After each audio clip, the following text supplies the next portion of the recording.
आज की इस वीडियो में हम आपको एक बहुत ही हैरान कर देने वाली कहानी सुनाने वाले हैं कि किस तरह एक बादशाह ने अपने छोटे बेटे की शादी एक बंदरिया के साथ कर दी।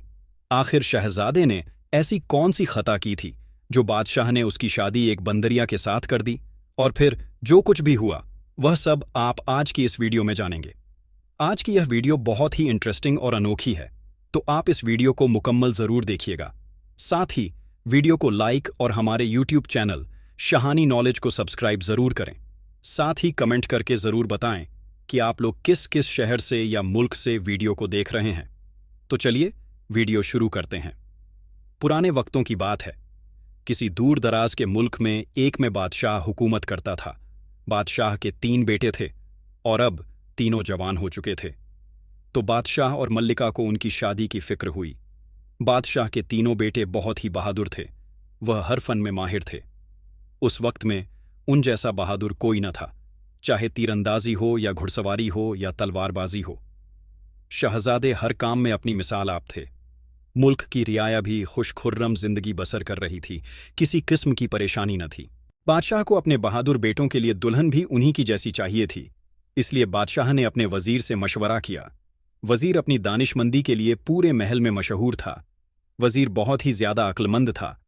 बादशाह ने वजीर को अपने पास बुलाया और उसे अपना ख्याल बताया। वजीर ने कहा, बादशाह सलामत, शहजादों की शादी का ख्याल दुरुस्त है और अब शहजादों की उम्र भी शादी की लायक हो गई है। बादशाह ने कहा, लेकिन शहजादों के लिए शहजादी भी उन्हीं की लायक होनी चाहिए। कोई भी ऐसा मशवरा दो जो तीनों शहजादों को अपनी अपनी दुल्हन मिल जाए। हम यह नहीं चाहेंगे कि दुल्हन अमीर हो या गरीब, हमें अपने शहजादों की पसंद की शादी करनी है। वजीर ने कहा, हमें इस बारे में शाही नजूमी से मशवरा करना चाहिए, वही बताएंगे। तब बादशाह ने 2 सिपाहियों को शाही नजूमी को दरबार में बुलाने के लिए भेजा। सिपाही उसके घर गए और जाकर बादशाह का पैगाम सुनाया कि बादशाह सलामत ने आपको दरबार में तलब फरमाया है। नजूमी दरबार में हाजिर हुआ और बादशाह से अर्ज की, जहां पनाह आपने मुझे बुलाया। तब बादशाह ने उसे सारा वाकया कह सुनाया। बादशाह की बात सुनकर नजूमी ने कहा, 2 दिन बाद आकर मैं आपको बताता हूं कि क्या करना है और कहीं शादी में कोई रुकावट तो नहीं आने वाली। ये कहकर शाही नजूमी अपने घर वापस चला गया और जब तीसरे दिन में दरबार में आया तो उसने बादशाह को अपनी एक राय से डरा दिया। उसने बताया कि तीनों शहजादे बहुत ही बुलंद किस्मत वाले हैं, लेकिन उनकी शादी करना आसान नहीं है। आपके एक शहजादे की शादी में बहुत ही ज्यादा मुश्किलात आने वाली है, लेकिन वह लड़का कौन है यह मैं आपको नहीं बता सकता। आप ऐसा कीजिए, इनको मेरे साथ जंगल में भेज दीजिए, मैं कोई तरकीब करता हूं। इसके बाद बादशाह ने ऐसा ही किया और उसने नजूमी के साथ तीनों शहजादों को जंगल में भेज दिया। वहां पर एक दरख्त के पास जाकर नजूमी ने कहा, तुम तीनों बहुत ही बहादुर हो और बहुत ही अच्छे तीरंदाज माने जाते हो। चलो अपनी अपनी कमानों से तीर निकालो और आंखें बंद करके एक एक तीर इस दरख्त की तरफ छोड़ दो। जिस भी शहजादे का तीर जिस तरफ भी जाएगा उस तरफ की शहजादी के लिए उस शहजादे के साथ शादी का पैगाम भेज दिया जाएगा। तीनों बेटों ने तीर कमान से लगाकर छोड़ दिए। बड़े बेटे का तैर तुर्की की एक बहुत बड़ी रियासत की तरफ चला गया। दूसरे बेटे का तीर जरगान की रियासत की तरफ चला गया। तीसरे बेटे ने जो तीर चलाया था वह पेड़ पर बैठी एक बंदरिया को लग गया था। वह बंदरिया पेड़ से उतर आई। इस तरह बादशाह ने अपने पहले बेटे की शादी तुर्की की तरफ रियासत में और दूसरे बेटे की शादी जरगान की रियासत में और तीसरे बेटे की शादी उस बंदरिया के साथ कर दी। बादशाह का तीसरा बेटा, जिसको सब सुलेमान कहते थे, बहुत ही ज्यादा उदास था, लेकिन वह शर्मिंदा था कि उसकी शादी एक बंदरिया के साथ हुई है, लेकिन उसकी मजबूरी थी। वह अपने वालिद की बात को नहीं टाल सकता था, इसलिए वह खामोश हो गया। सभी शहजादों की शादी बहुत ही ज्यादा धूमधाम से हुई। मुल्क में कई दिनों तक जश्न चलता रहा। महल में भी बहुत ज्यादा खुशियां मनाई गई, मगर शहजादों की ख्वाहिश उनको रहने के लिए अलग अलग महलों के इंतजामात कर दिए गए। छोटे शहजादे सुलेमान ने बादशाह से कहा था कि मैं अलग महल में रहूंगा, मैं यहां पर ना रहूंगा, क्योंकि वह सोच रहा था कि मैं किस तरह अपनी वालिद और भाइयों का सामना करूंगा। मेरे भाई अपनी बीवियों के साथ खुश रहेंगे और मुझे अब इस बंदरिया के साथ जिंदगी बसर करनी होगी। क्योंकि सभी शहजादे अलग अलग महल चाहते थे, इसलिए दोनों बड़े और छोटे शहजादे सुलेमान के लिए अलग अलग महल का इंतजाम कर दिया गया। शहजादा सुलेमान और बंदरियां अपने महल में रहने लगे। दोनों बड़े शहजादे अपनी अपनी बीवियों के साथ बहुत ही खुश थे और अपने अपने महल में हंसी खुशी जिंदगी बसर कर रहे थे। मगर छोटे शहजादे के पास तो दुल्हन के नाम पर एक बंदरियां थी। वह बहुत परेशान और शर्मिंदा रहता था। इसी तरह रहते रहते कुछ वक्त बीत गया। एक बार बादशाह और उनकी मल्लिका ने कहा कि हम अपनी बहुओं का सलीका देखना चाहते हैं, लिहाजा उनको एक एक रूमाल कढ़ाई करने के लिए दिया गया। दोनों बहुएं अपना अपना हुनर दिखाने के लिए बहुत ही मेहनत से रूमाल पर खूबसूरत बूटे बनाने लगीं। लेकिन छोटा शहजादा बहुत ही शर्मिंदा हुआ। उसने सोचा कि मेरी बीवी तो एक जानवर है, एक बंदरियां है, उससे यह सब कुछ कहाँ होने वाला है। वह परेशानी के आलम में अपने महल में टहल रहा था कि बंदरियां उसके पास आई और उससे पूछा, आप क्यों उदास हैं? शहजादे ने उसे कुछ न बताया, चुपचाप वैसे ही बैठा रहा। जब बंदरियां ने ज्यादा इसरार किया तो शहजादे ने उसे बताया कि अम्मा हुजूर और अब्बा हुजूर अपनी बहुओं का हुनर देखना चाहते हैं और उन्होंने उन दोनों अपनी बड़ी बहुओं को भी रूमाल कढ़ाई करने के लिए दिए हैं। वह देखना चाहते हैं कि कौन ज्यादा अच्छा रूमाल कढ़ाई करके देता है। जब यह बात बंदरियां को पता चली तो उसने शहजादा सुलेमान से कहा कि जाओ और वह रूमाल लेकर आओ, मैं रूमाल पर कढ़ाई कर लूंगी। शहजाद रूमाल ले आया और बंदरियां अब रूमाल पर कढ़ाई करने लग गई। जब सब रूमाल बनकर तैयार हो गए तो बादशाह और मल्लिका को इत्तला दी गई। बादशाह और मल्लिका सहन में आए, जहां पर वह तीनों रूमाल खूबसूरती से सजाए गए थे। सब खूबसूरत कढ़ाई में सजे हुए थे। बादशाह और मल्लिका ने तीनों बहुओं के अलग अलग रूमाल देखे। तीनों ने बहुत अच्छी कढ़ाई की थी, लेकिन जो कढ़ाई छोटे शहजादी की बीवी बंदरियां की थी वह बहुत ज्यादा सुंदर थी। उसको देखकर बादशाह और मल्लिका हैरान रह गए। दोनों बड़ी बहुओं को भी बहुत बड़ा धक्का लगा कि यह बंदरियां कैसे हम दोनों से अच्छी कढ़ाई कर ली। वह दोनों गुस्से से आग बबूला हो गई, लेकिन उन्होंने कुछ न कहा और चुपचाप वहां से चली गई। इसी तरह कुछ अरसा और बीत गया। एक दिन मल्लिका ने बादशाह से कहा कि मैं मुलाजिमों के हाथ का खाना खा खाकर तंग आ चुकी हूं। मैं अपनी बहुओं के हाथ का खाना खाना चाहती हूं। इस तरह हम अपनी बहुओं के हाथों का हुनर भी देख लेंगे कि वह किस तरह का खाना बनाती है। जब तीनों शहजादों को अपने पास बुलाकर मल्लिका और बादशाह ने अपनी अपनी ख्वाहिश का इजहार किया तो शहजादे, दोनों बड़े शहजादे बहुत ही खुश हुए और पुरजोश लहजे में कहा, क्यों नहीं अब हुजूर, हम अपनी बीवियों से आपके लिए जरूर खाना बनवाएंगे। लेकिन छोटा शहजादा खामोश रहा और वह उदास भी था कि किस तरह एक बंदरियां खाना बना सकती है। बादशाह ने जब उसकी तरफ देखा तो कहा, सुलेमान, तुम कुछ परेशान लगते हो, क्या बात है? क्या तुम हमें अपनी बीवी के हाथ का खाना खिलाना नहीं चाहते हो? सुलेमान ने कहा, नहीं अब्बा हुजूर, ऐसी बात नहीं है, मैं अभी जाता हूं और आपके लिए खाना बनवा कर लाता हूं। शहजादा अपने महल में आया और उदास होकर एक जगह बैठ गया। बंदरियां ने जब देखा कि शहजादा उदास बैठा है तो वह समझ गई कोई ना कोई बात जरूर है। वह शहजादे के पास गई और उसे उसकी उदासी का सबब पूछा।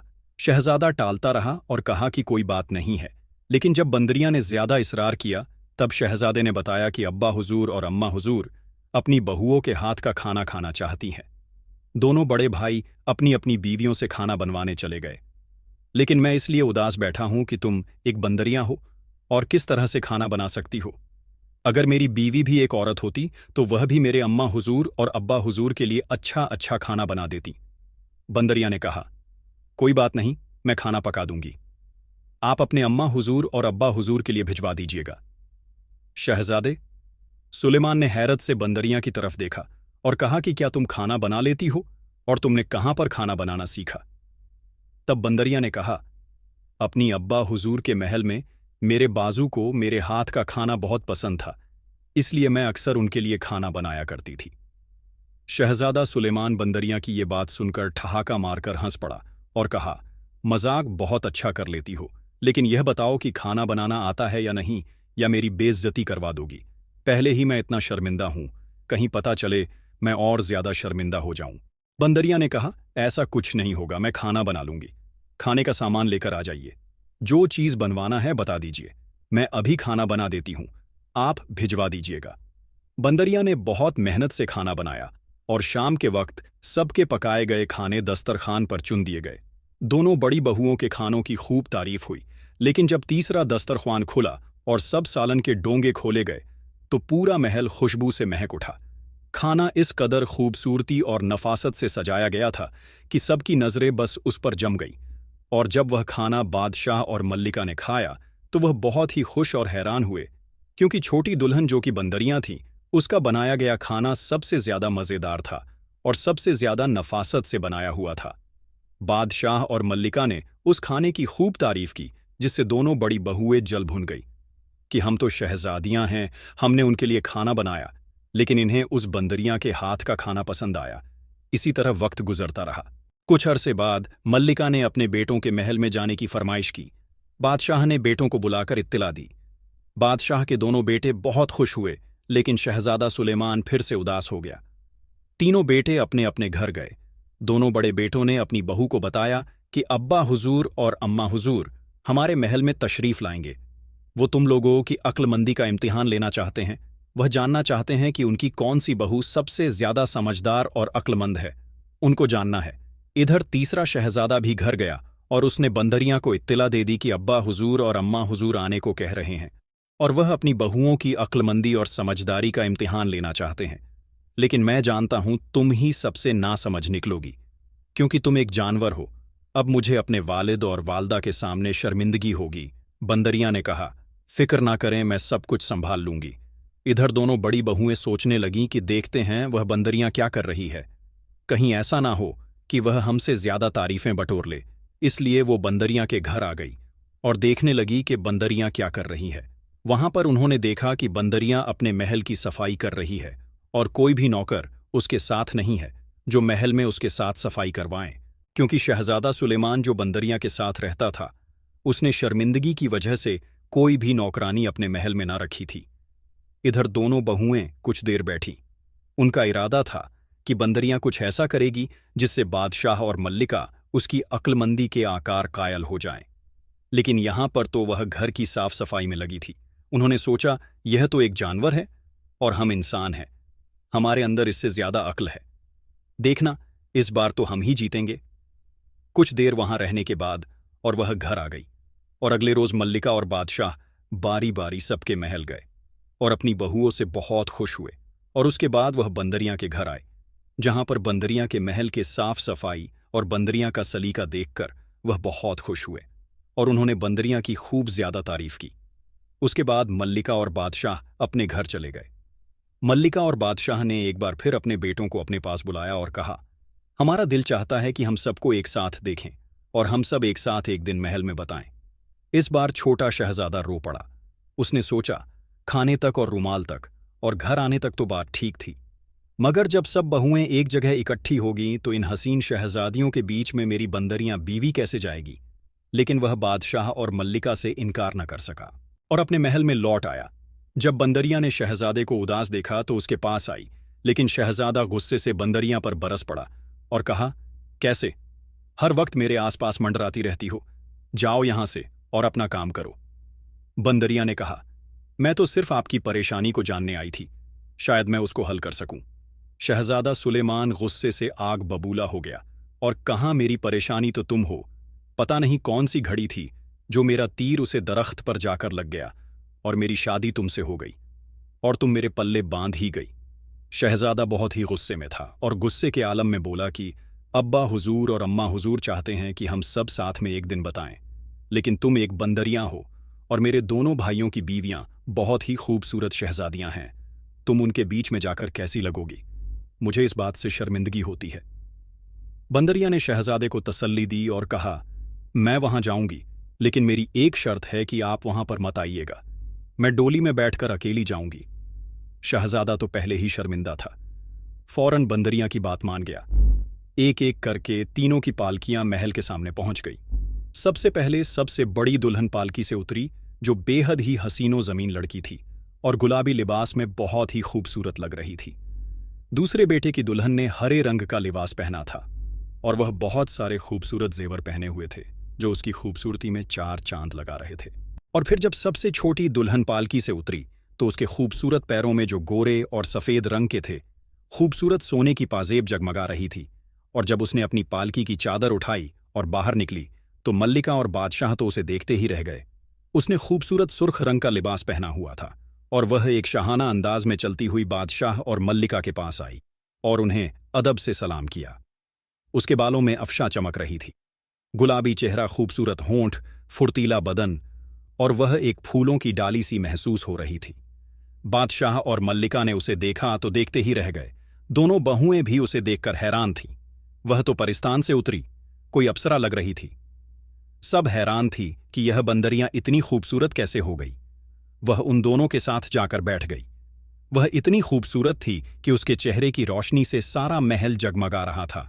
वहां पर मौजूद सब लोग हैरत से उस बंदरियां शहजादी को ही देख रहे थे। आज तक किसी ने इतनी खूबसूरत शहजादी ना देखी थी। किसी ने छोटे शहजादे को जाकर यह खबर पहुंचा दी कि उसकी दुल्हन तो बहुत खूबसूरत है, एक परी के जैसी है। तुम तो बहुत किस्मत वाले हो जो तुम्हें इतनी सुंदर दुल्हन मिली है। वह तो तुम्हारे दोनों भाइयों की बीवी से भी ज्यादा सुंदर है। शहजादे ने जब यह सुना तो उसके दिल में शहजादी को देखने का तजस्सुस पैदा हुआ और उसने अपनी शर्त तोड़ दी और छुपकर उसे देखने के लिए महल में पहुंच गया। वह घोड़े पर सवार होकर तेज रफ्तार से चलता हुआ महल के दरवाजे पर जा पहुंचा और वहां एक जगह घोड़ा रोककर उसने अपनी दुल्हन को कमरे में जाकर एक तरफ से देखा, लेकिन वहां पर मौजूद कोई शख्स भी शहजादे को न देख पाया। शहजादा ने उसे छुप कर देखा। वह वाकई बहुत खूबसूरत थी। शहजादा उसकी खूबसूरती में खो गया था और फौरन ही अपने महल में वापस आ गया। वह बहुत हैरान था कि यह मौजज़ा कैसे हो गया। जब शहजादा सुलेमान कमरे में आया तो उसने देखा कि एक तरफ बंदरियां की खाल रखी हुई है। उसने सोचा कि हो ना हो इस खाल में ही कोई बात है जो वह इतनी खूबसूरत शहजादी एक बंदरियां बन जाती है। उसने सोचा, मैं इस खाल को जला देता हूं। इसके बाद मेरी शहजादी कभी भी बंदरियां नहीं बनेगी और मैं हंसी खुशी उसके साथ जिंदगी बसर करने लगूंगा। शहजादा पहले ही नज़र में शहजादी पर फिदा हो चुका था। उसने फौरन ही खाल उठाई और कमरे में जलती हुई मशाल से उस खाल में आग लगा दी। जैसे ही खाल को आग लगी, उधर छोटी दुल्हन को अचानक बहुत ही ज्यादा बेचैनी हुई और वह पाजेब उसके पैरों में थी। वह जलने लगी, उसका पर झुलसने लगे।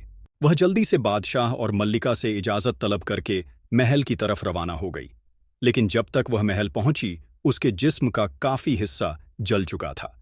जब वह कमरे में आई तो शहजादे से अपनी खाल खींच ली और उस आग को बुझा दिया, मगर जब तक खाल का काफी हिस्सा जल चुका था और वह भी बुरी तरह से जल चुकी थी।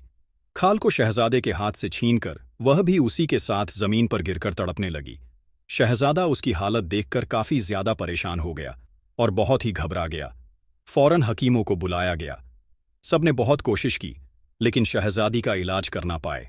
किसी तरह भी उसके जिस्म की जलन कम होने का नाम ना ले रही थी। शहजादी को बहुत ही ज्यादा बेचैनी थी। दूसरे मुल्कों से भी तबीबों और हकीमों को बुलाया गया, लेकिन कोई फायदा ना हुआ। कोई भी उस जलन को कम ना कर सका। अब शहजादा बहुत ही ज्यादा शर्मिंदा और परेशान था। पूरी सल्तनत के तबीब, हकीम अलग अलग तरह के नुस्खे आजमा चुके थे, अलग अलग तरीके से इलाज कर रहे थे, लेकिन किसी भी तरह से जख्मों की जलन कम ना हो रही थी। शहजादी बहुत ही बेचैन थी और दूसरी तरफ शहजादा बेकरार होकर टहल रहा था। वह बहुत ही ज्यादा शर्मिंदा था कि उसने खाल क्यों जला दी। यह सब उसकी वजह से ही हुआ है। परेशानी के आलम में वह टहलता हुआ महल के बाग में आ गया। उसकी बेचैनी किसी भी तरह से कम ना हो रही थी। वह तेजी से इधर से उधर टहल रहा था। जब टहलते टहलते थक गया तो एक दरख्त से टेक लगाकर वहीं खड़ा हो गया और अल्लाह के हुजूर दुआ करने लगा कि ए अल्लाह, कोई रास्ता दिखा जिससे कि मेरी बीवी ठीक हो जाए। वह इसी तरह अपने दिल में अल्लाह से दुआ कर रहा था। इतनी देर में उसे दो परिंदों के आपस में बात करने की आवाज आई। उसने नजर उठाकर देखा तो पेड़ पर दो चिड़ियां बैठी आपस में बातें कर रही थीं। शहजादे ने ध्यान से सुना कि वह क्या कह रही है। एक चिड़िया दूसरी चिड़िया से बोली कि तुमने देखा किस तरह छोटे शहजादे सुलेमान की बीबी आग से झुलस गई है। तो दूसरी ने कहा, हाँ, बेचारी बहुत बेचैन है। तो पहले वाली चिड़िया बोली कि वह तो बंदरियां थी और वह बंदरियां से इंसान कैसे बनी। तब दूसरी चिड़िया ने कहा कि वह बंदरियां थी ही नहीं, वह तो परिस्तान की शहजादी है जिसका नाम नूर बानो है। शहजादी नूर बानो परिस्तान के बादशाह की बेटी है, लेकिन इसकी एक छोटी सी किसी गलती की वजह से इसे इतनी बड़ी सजा मिल गई और यह इस दुनिया की होकर रह गई। लेकिन उसने क्या गलती की थी, पहले चिड़िया ने कहा, जो इसको बंदरियां बना दिया गया। दूसरी चिड़िया ने कहा, परिस्तान के लोग बहुत ज्यादा कायदे कानून पसंद होते हैं और वहाँ के लोग दुनिया में आना पसंद नहीं करते हैं, क्योंकि दुनिया के लोग हर वक्त लड़ते झगड़ते रहते हैं और परिस्तान में किसी को भी इस दुनिया में आने की इजाज़त नहीं है। और जो कोई भी इस दुनिया में आने की कोशिश करता है उसे सख्त सज़ा दी जाती है, मगर क्योंकि शहज़ादी नूर बानो परिस्तान के बादशाह की लाडली बेटी है तो उनकी हर जिद उनके मुंह से निकलने से पहले ही पूरी कर दी जाती थी। इसी तरह एक मर्तबा शहज़ादी नूर बानो ने दुनिया में आकर घूमने की सैर करने की जिद की, लेकिन बादशाह ने यह जिद पूरी न की और इस बात से साफ इनकार कर दिया। लेकिन शहज़ादी नूर बानो परिस्तान के बादशाह की बेटी थी, जिनके सब नाज नखरे उठाए जाते थे, इसीलिए यह बहुत ज्यादा जिद्दी भी हो गई थी और अपनी जिद के आगे शहज़ादी ने किसी की ना मानी और अपने वालिद वालदा को बिना बताए इस दुनिया के सैर के लिए परिस्तान से बाहर आ गई। लेकिन जब मल्लिका और बादशाह को यह बात पता चली तो उन्हें बहुत गुस्सा आया कि हमने शहज़ादी की हर जिद पूरी की है, लेकिन परिस्तान के कानून को तोड़कर हम शहज़ादी को बाहर जाने की इजाज़त नहीं दे सकते थे। और अब जो सज़ा सबको दी जाती है वही सज़ा शहज़ादी नूर बानो को भी दी जाएगी, ताकि परिस्तान का कोई दूसरा बाशिंदा ऐसी गलती न करे। और इस तरह शहज़ादी नूर बानो को परिस्तान के कायदे कानून को तोड़कर इस दुनिया में सैर करने के लिए आने के सबब बादशाह ने गुस्सा होकर इसको बंदरियां बना दिया और यही ज़मीन पर फेंक दिया, ताकि यह कभी भी परिस्तान वापस ना जा सके। और तब से यह बंदरियां की तरह ही इस दुनिया में रह रही है। लेकिन इत्तेफाक से छोटे शहजादे सुलेमान का तीर शहजादी नूर बानो को लग गया, जिससे सुलेमान की शादी नूर बानो से हो गई। लेकिन अब क्या होगा? इस जलन का क्या कोई इलाज नहीं है? कोई तो इलाज होगा, पहली चिड़िया ने कहा। तो दूसरी चिड़िया बोली, हाँ, जिस पेड़ पर हम बैठे हैं, अगर इस पेड़ का फल पीसकर शहजादी के जख्मों पर लगाया जाए तो वह ठीक हो जाएगी। लेकिन यह दुनिया वाले लोग हैं, महंगी महंगी दवाइयां तो खरीदते हैं, लेकिन पेड़ पौधों की कदर नहीं करते, जिनमें हर मर्ज की दवा मौजूद है। शहजादे ने अपना चेहरा ऊपर की तरफ उठाया और चिड़ियों का शुक्रिया अदा किया और पेड़ से फल चुनकर महल में वापस आ गया। नौकरों की इतनी बड़ी फौज होते हुए भी शहजादे ने अपने हाथों से वह फल पीसकर मरहम तैयार किया और अपनी दुल्हन के जख्म पर लगाने लगा। हैरत अंगेज तरीके से शहजादी के जख्म ठीक होने लगे और फिर कुछ ही देर में वह अच्छी हो गई। लेकिन वह हर वक्त उदास और खामोश रहती थी। इसी तरह 3 दिन का वक्त गुजर गया। शहजादी बिस्तर पर उदासी के आलम में बैठी थी और वही करीब ही कुर्सी पर शहजादा मौजूद था। इतनी देर में कमरे में एक रोशनी सी हुई और परिस्तान के बादशाह और मल्लिका वहां पर आ गए। शहजादी ने जब उन्हें देखा तो वह जल्दी से उठी और उनके कदमों में बैठकर रोने लगी और माफिया मांगने लगी। परिस्तान के बादशाह ने उसको उठाकर गले से लगा लिया और बोले, बेटी, तुमने बहुत तकलीफ उठा ली, अब हमने तुम्हारी खता को माफ कर दिया है। रानी ने भी बेटी को गले लगाया और शहजादे के सर पर भी हाथ फेरा। परिस्तान के बादशाह और मल्लिका ने शहजादे और शहजादी को खूब दुआएं दी और कहा कि अगर तुम लोग चाहते हो तो हमारे साथ परिस्तान चलो और वहीं पर जिंदगी बसर करना। वहां पर तुम्हें किसी भी किस्म की कोई तकलीफ ना होगी। लेकिन शहजादे ने वहां जाने से इनकार कर दिया और कहा कि वह इसी मुल्क में रहकर अपने वालिद और वालदा की खिदमत करना चाहता है। परिस्तान के राजा ने इसकी बात पर खुशी का इजहार किया और कहा है, कोई बात नहीं, तुम यहां पर ही हंसी खुशी जिंदगी बसर करो। इसके बाद परिस्तान के बादशाह और मल्लिका ने शहजादे और शहजादी को ढेर सारी दुआएं दी और वहां से वापस चले गए। उनके जाने के बाद शहजादी बहुत खुश थी कि उसके वालिद और वालदा उससे मिलने आए। शहजादा भी शहजादी को देखकर खुश था। शहजादा शहजादी के पास आया और उसने उससे माफी मांगी। शहजादी ने भी शहजादे सुलेमान को माफ कर दिया और फिर दोनों हंसी खुशी जिंदगी बसर करने लगे। तो प्यारे दोस्तों, यह थी हमारी आज की कहानी। आपको यह कहानी कैसी लगी कमेंट करके जरूर बताएं। क्या आपने इससे पहले भी इस कहानी को सुना था? अपने दादा दादी, नाना नानी या किसी भी बड़े से कमेंट करके बताएं। साथ ही इस वीडियो को लाइक करें। मैंने तो यह कहानी बचपन में अपनी नानी से सुनी थी। आपने किससे सुनी हमसे जरूर शेयर करें और करीबी लोगों के साथ इस वीडियो शेयर भी जरूर करें और बचपन की यादें ताज़ा करें। नए आने वाले लोगों से गुजारिश है कि हमारे YouTube चैनल को सब्सक्राइब कर लें, साथ ही लगे बेल बटन को ऑन कर लें ताकि हर वीडियो का नोटिफिकेशन आपको टाइम पर मिलता रहे। मिलते हैं किसी नई वीडियो में। शुक्रिया। अल्लाह हाफिज।